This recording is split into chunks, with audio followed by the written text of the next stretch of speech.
What if I told you some of your favorite video games are teaching you some of the best marketing strategies you can think of? From Grand Theft Auto to Fortnite, there's a lot there to unpack and a lot of things that you can learn from some of the games that you interact with on a day-to-day basis.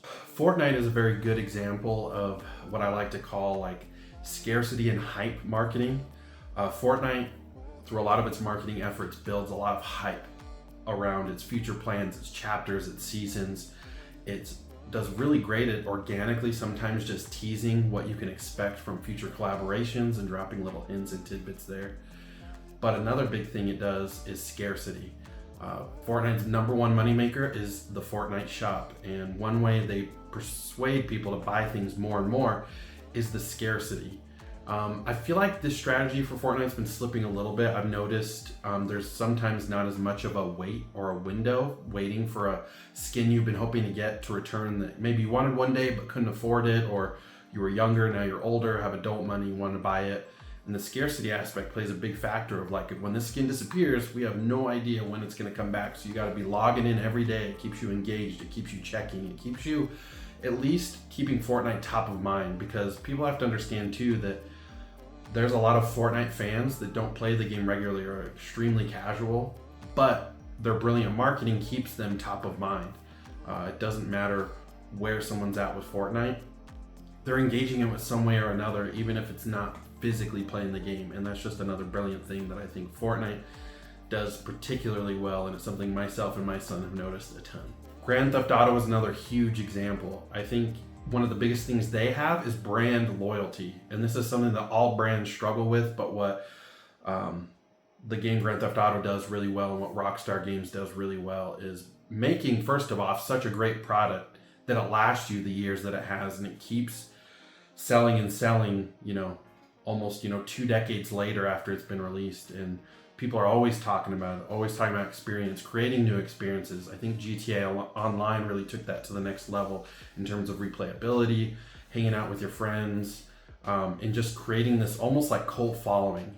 We've gotten to the point where a Grand Theft Auto release with 6 coming up right around the corner is like, it's a global phenomenon. It's a global event that everyone's anticipating and can't wait for, and it's been memed and joked about to death. But again, that's free publicity and free marketing when you've got so many people that love your product so much that a lot of their free time is used in creating content for the game. And that's something that, just like this video I'm filming right now, this is free content, technically free publicity for Grand Theft Auto. Not that this platform is very influential at all, but it costed Rockstar $0 to get me to talk about their game, and that's freaking crazy.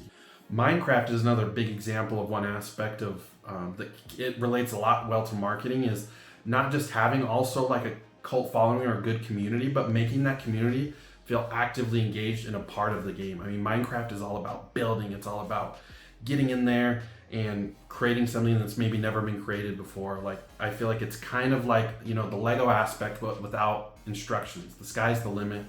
And what they've really done in a difference to Rockstar is, I think Minecraft has really taken the community and made it involved with the development of the game. I think there's a lot of things that players have done in that game that the developers went on to implement or thought was a good idea, or especially making original content or games or add-ons.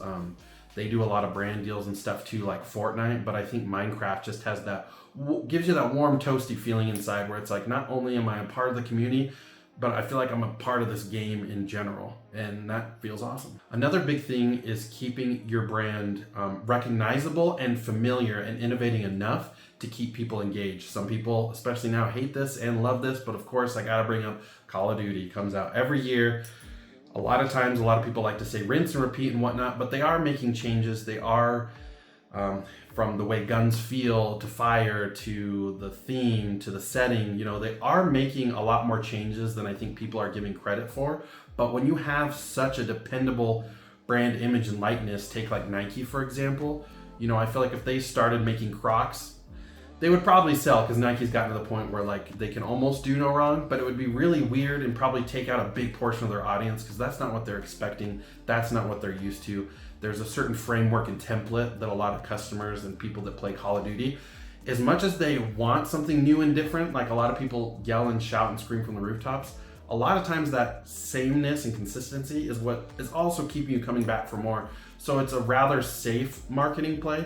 But again, when you have the global brand and icon recognition of Call of Duty, I feel like your job sometimes gets a lot easier. You just don't want it to get too easy to where, you end up with like something similar like NBA 2K, where like not only does it kind of stay the same, but in a lot of times it actually is a worse experience than the previous iteration. League of Legends is another huge one I got to shout out there when it comes to just making the esports scene blow up and keeping it alive today with all the ups and downs it's been through lately. And especially influencer marketing. I can't think of another game where their player base and the people that played their game actively in tournaments, became influencers and people that streamed on Twitch and whatnot, and all the kind of diehard influencer groups that they have where you just know that that's the League of Legends guy, that's the League of Legends guy.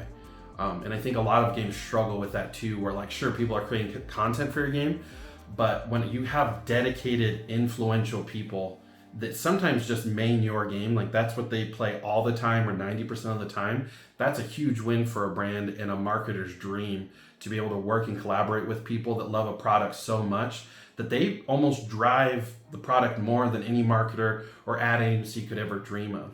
And a big part of that is building relationships and using a lot of your people skills to make sure those relationships are managed and that they're accomplishing two things: that you're winning, the influencer's winning, and your brand is growing. And League of Legends is the biggest example of that. They have growing huge tournament pots year over year. I mean, they get like celebrity and music influencers to create themes for different tournaments and championships, and that's just like kind of mind-boggling. Like, it's really cool how certain games have grown as big as they are with kind of their own different unique strategies, and how other games have adopted that or are trying to implement the same thing. Elden Ring is another good example of kind of word of mouth and organic hype. I think a lot of the Elden Ring build had much less to do with paid marketing and a lot more with organic traffic that they were getting just from people talking and hyping it up. Sure, they laid the groundwork from games like Dark Souls, like FromSoft wasn't starting from scratch, so they did have some notoriety. So me talking about this now, just focused on Elden Ring, makes it sound a lot easier than it looks. But organic marketing takes a lot of time, a lot of nurturing, a lot of group development, using social media platforms to your advantage to leverage, again, more of those day-by-day relationships with an audience in the millions. And Elden Ring was a good example too, where I feel like I heard and saw most of that game through organic means, or what seemed to be organic means. Sometimes we don't know 100% sure when someone's being paid to talk about a game or promote it, but for the most part, and I think a lot of people would agree with me, that everyone on the planet that didn't even know From Software or didn't even play a Souls-like in their life, Elden Ring still got to their ears, got them to play it. And even though a large percentage of people still have never and may never finish that game, it is wild how much broader FromSoft's audience got just from the word of mouth that Elden Ring created. And again, that hype engine and machine that once it starts going, it's kind of like a self-driven thing at that point, and you don't have to do much from a spending budget standpoint. But sometimes it's nice, you sit back and relax and watch the fire grow and get crazy success and make tons of money. And then one of the creme de la creme examples I have to say, not as a game, but a company in particular, is Nintendo.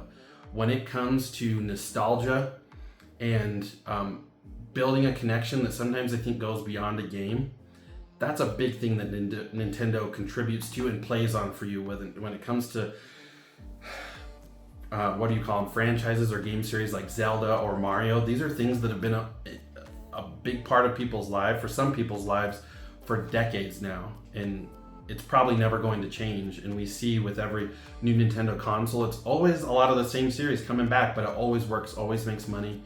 And I think Nintendo really, they really depend on that more than brand recognition, more than marketing or anything like that. And they do also create an emotional connection to their games, their characters, their worlds. Not to say no one else does, but I think Nintendo does it the best in terms of really making you care about a game or character for, again, decades, like tens of years beyond even the first game or however many games they keep rolling out with. And I feel like it's a lot harder to find that in companies where they don't necessarily have to reinvent the wheel all the time to make it to make it to make a success or to make a big implement or change. Sony and PlayStation's like a really good example too. But just like God of War, with all the iterations of that game, they did have to make some, I would say, pretty significant changes to the gameplay, I think, to keep it relevant, to keep it fun, even though some people miss the old nostalgic of the old games, but they can then capitalize on that by doing more remasters and re-releasing more and more games on new consoles. And so you see other companies adopting this same kind of prototype, that I think Nintendo kind of started. Like you see a lot of companies, like if I had to compare like a company that's probably on the same level, I'd say like Apple. Apple, I feel like, combines all the things we've been talking about and then some. And I think Nintendo is no different. Sure, the community will get upset about some of the decisions they make. They sue people a little bit too much and are a little too sue happy. But again, when you have brands and characters that are so interwoven into the fabric of our culture and society, you got to protect those things at all costs, because as soon as you let one vulture in or two, it's not too long until that thing's been picked to the bones, and then all you have left is what once was what once was great. And Nintendo never wants to do that, and that I can kind of see from their perspective why they're so legally bound to go after people sometimes. Even if I disagree with a lot of the people they choose to go after, I think there's some bigger fish to fry when it comes to Nintendo, and they tend to be a little petty. But I still love Nintendo. I love all these games that I mentioned. But I really want to hear from you. What other games do you think have really good marketing, or have even unique strategies that might be unique to themselves that you can adapt in your day-to-day life, whether it's marketing or being an influencer or building up your YouTube channel like me? There's a lot to learn. Again, I'm always a big advocate of all the things you can learn from gaming. And it's not necessarily all in the game, but seeing what these companies do to achieve success and how you can adapt those same principles for you to achieve the same success. And don't forget to hit that like button and subscribe. I appreciate it. I'm growing. I'm brand new. Not in a rush here. I love making this content. I'm going to do this till the day I die because it's so fun and fulfilling to me. And I hope you got something out of it. So if you can, hit that subscribe button. That helps me a ton, especially right now in the early stages. Peace easy.